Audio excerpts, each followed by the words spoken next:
Hello and welcome to this module of Data Science with Tableau. Now, Tableau gives us the unique ability to perform two amazing things using the tool. So first is clustering.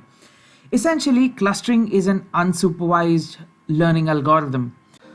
Under the hood, Tableau uses the k-means clustering algorithm. Essentially, the k-means algorithm distributes or assigns the various data points into several different clusters. There are K clusters in which K stands for the number of clusters in which the algorithm assigns the data points. The data points are assigned on the basis of the centroid or the mean value, which are nothing but the distant points from the centroid. And that is the core underlying principle of k-means that the Tableau engine uses. Now, obviously, there are some constraints while using clustering. You cannot use ad hoc calculations, calculated fields, blended calculations, sets, parameters, bins, groups. Tableau is also constrained when using clustering to use the latitudes and the longitudinal fields. So here are some of the constraints, but even with these constraints, Tableau still gives a very powerful set of tools for us to do our clustering analysis.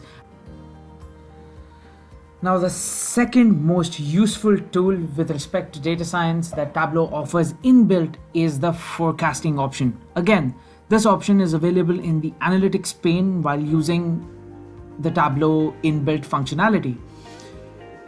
The forecasting option uses exponential smoothing as the underlying algorithm to which it develops forecasts of the values that we are intending to form a forecast on.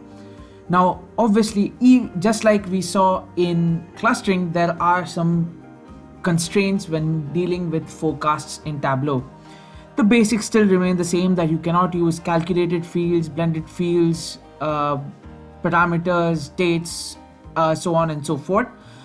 We have given you the list of all the things that cannot be dealt with, but the core principle that is necessary for a successful forecast in Tableau are: one, both your fields that you use for the forecasting on the columns and the rows shelf need to be continuous measures. So you are checking the progression of a particular measure over a period of time. So that's one.